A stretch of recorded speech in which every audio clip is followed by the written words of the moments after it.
The suspension system of your RC car is more than just a collection of springs and shocks. It's the very foundation upon which your car's performance is built. A well-tuned suspension can transform your RC car from a bouncy, unpredictable mess into a corner-carving jump-landing machine. Mastering the art of suspension setup is essential for any RC enthusiast looking to elevate their driving experience.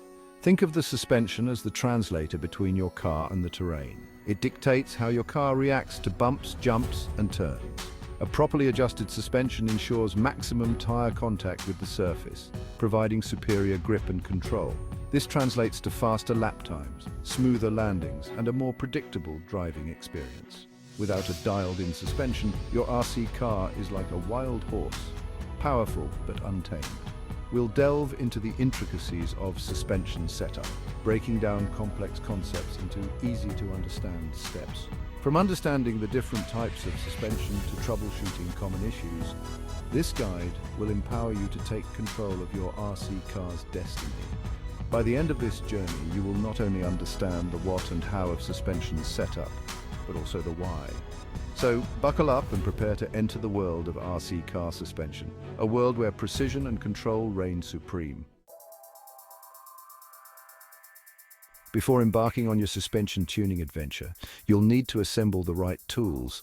These tools will be your companions throughout the process, helping you measure, adjust, and fine-tune your RC car's suspension. Having the correct tools ensures accuracy and makes the entire process much smoother.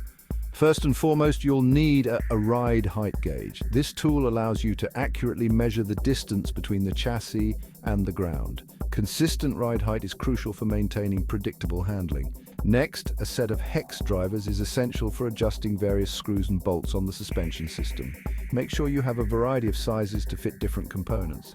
A camber gauge is another vital tool. Camber refers to the angle of the tires relative to the vertical axis. Finally, a set of shock oils with varying viscosities will come in handy. Different track conditions and driving styles require different shock oil thicknesses, allowing you to fine-tune the damping characteristics of your suspension. With the right tools in hand, you'll be well equipped to tackle any suspension challenge that comes your way. RC cars utilize various suspension systems, each with its own unique characteristics and advantages. Understanding the different types of suspension is crucial for making informed adjustments and optimizing your car's performance. Let's explore the most common types found in RC cars. The independent suspension system allows each wheel to move independently of the others. This provides superior handling and traction, particularly on uneven terrain. It's the most common type of suspension found in modern RC cars. Then there's the dependent suspension system, where the wheels on one side of the car are connected. This type is often found in older RC models and offers a simpler design, but it can compromise handling on bumpy surfaces.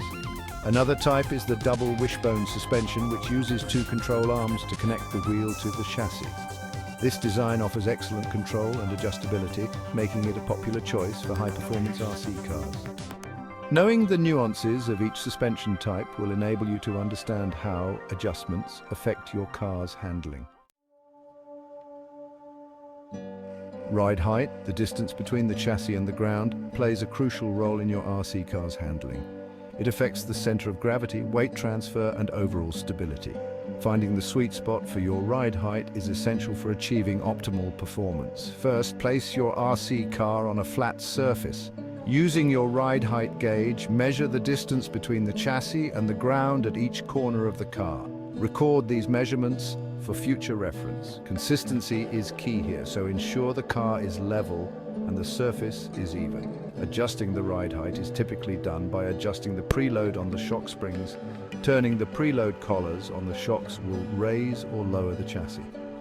Small adjustments are recommended, as even minor changes can have a noticeable effect on handling. Test your car after each adjustment to gauge the impact. A lower ride height generally improves handling, but can compromise ground clearance on uneven terrain. A higher ride height offers better clearance, but can make the car feel less stable in corners. Section 5. Camber, taming the tires. Camber refers to the inward or outward tilt of the tires when viewed from the front of the car. Proper camber settings are crucial for maximizing tire contact with the surface, especially during cornering. Positive camber means the top of the tire tilts outward, while negative camber means the top tilts inward. Zero camber indicates that the tire is perfectly perpendicular to the ground. Negative camber is generally preferred for on-road racing, as it maximizes tire contact during cornering. To measure camber, use a camber gauge. Place the gauge against the wheel and note the reading.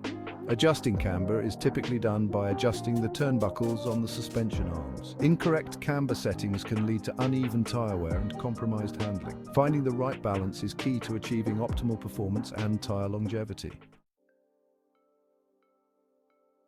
Section 6. Toe, steering towards stability.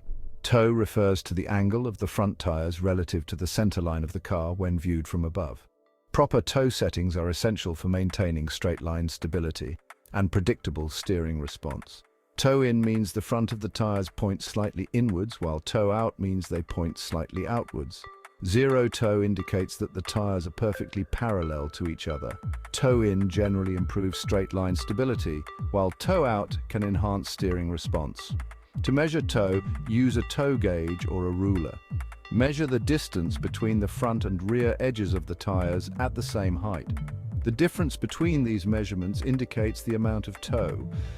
Incorrect toe settings can lead to unpredictable handling and excessive tire wear.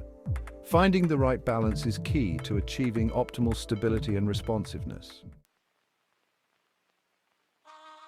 Section 7. Shock absorbers, dampening the bumps. Shock absorbers, or shocks, play a critical role in controlling the movement of the suspension. They dampen the oscillations of the springs, preventing the car from bouncing uncontrollably. Choosing the right shock oil and adjusting the shock settings are crucial for achieving optimal performance. Shock oil viscosity, or thickness, affects how quickly the shocks compress and rebound. Thicker oil provides more damping, slowing down the suspension movement. Thinner oil provides less damping, allowing the suspension to react more quickly. Adjusting the shock settings involves changing the rebound and compression damping. Properly adjusted shocks provide a smooth and controlled ride, improving traction and handling. Experiment with different shock oils and settings to find what works best for your RC car. Section 8. Springs. Balancing the act. Springs work in conjunction with the shocks to support the weight of the car and absorb impacts. Choosing the right spring rate is essential for achieving a balanced and responsive suspension. Spring rate refers to the stiffness of the spring measured in pounds per inch.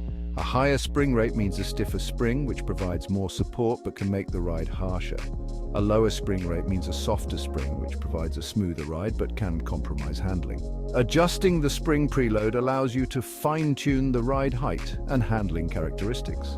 Increasing preload raises the ride height and makes the suspension stiffer, while decreasing preload lowers the ride height and makes the suspension softer. Properly chosen springs and preload settings provide a balanced and predictable ride, improving traction and handling. Experiment with different spring rates and preload settings to find what works best for your RC car. Section 9. Troubleshooting, conquering common issues. Even with careful setup, suspension issues can arise. Knowing how to troubleshoot common problems can save you time and frustration. Excessive bouncing can indicate that the shock oil is too thin or the springs are too soft. Try increasing the shock oil viscosity or using stiffer springs. If the car feels unstable in corners, the ride height might be too high or the camber settings might be incorrect.